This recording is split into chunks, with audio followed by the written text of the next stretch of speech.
Good morning, friends. In today's Tales from Cricket Archives, we'll go through the series played between India and Pakistan in the year 1987 in India.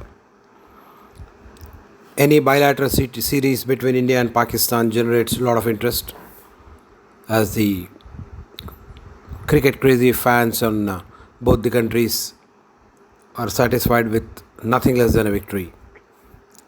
Both Pakistan and India had very strong teams then. Indians being led by Kapil Dev and Pakistan was led by Imran Khan. The teams had very good batsmen matching strength to strength in each department. So the pattern in the first four tests was in tune with the expectations. Both the batsmen and the bowlers from either side shining, and hence all the four tests were drawn. In the first test, Shoaib Mohammad and Imran Khan scored centuries, and the Indian batsmen complemented them back with Srikanth hitting a superb 123, Gavaskar and Vengsarkar hitting near centuries, falling in the 90s. The test was drawn. In the Kolkata test again, Azharuddin hit a brilliant 141. Roger Binney raised hopes of an Indian victory with a dream spell of 6 for 56. But then the tough Pakistanis managed to hold on in the second innings and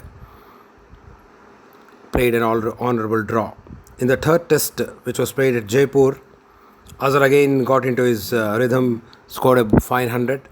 Ravi Shastri complimented him with 125.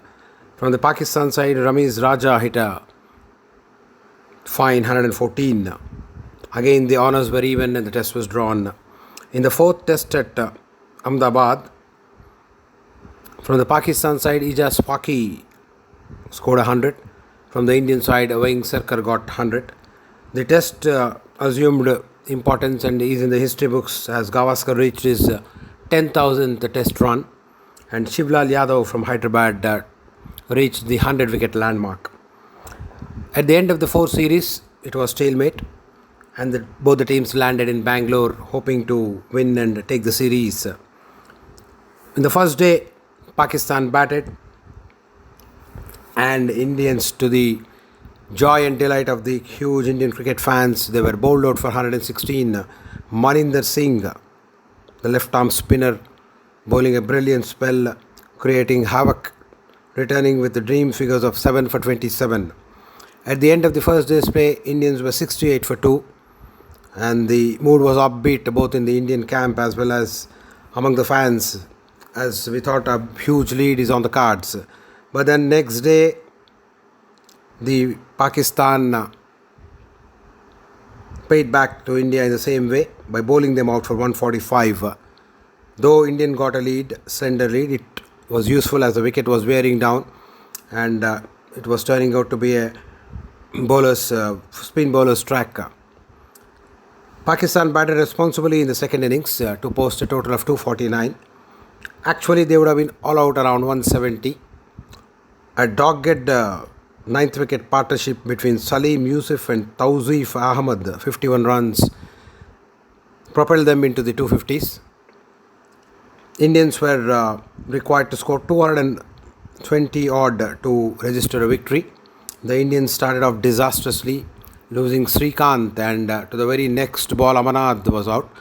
That was a huge blow because Amanat was known to play the waiting game, and all hopes hinged on him to take India through the line. But then, that's how cricket goes. I was bitterly disappointed with that because I was listening to the commentary that day. Slowly but steadily, Indians pushed on, losing wickets regularly. But then Gavaskar held one and up, playing beautifully in what happened to be his last test. By the time Gavaskar was out, he scored a brilliant 96 on a track which was very difficult to play. The ball bouncing, keeping low, turning square. It was a gem of an innings. But then, just when the Indian fans thought that he would take Indians through to the victory post, he was out. Edged caught at the forward short leg. There was so much of appealing that day, and with no neutral umpires, it was very difficult for the umpires to concentrate. And once Gavaskar was out, the hopes went down. But then Roger Binney was batting doggedly, played for 48 balls, took the score from 185 for 9 to 204 in the company of Maninder Singh, raising hopes of a dramatic one wicket win for India. But that was not to be, as Roger Binney was out to signal the end of the Indian innings. It was disappointing end to the Indian innings. Indians lost by a very close margin, just 16 runs, and Pakistan ran away with another series win in India. That was an exciting game of cricket. It could have been easily Indians. So many ifs and buts had it not been for the 51 run partnership between Tasalim Yusuf and Tawzif Ahmad, or maybe if Amanad had dug in, who knows. But then that's what cricket is all about. The ifs and buts continue. But it was a great game of cricket, though disappointing from the Indian point of view. Hope you enjoyed this. See you in the next week. Thank you.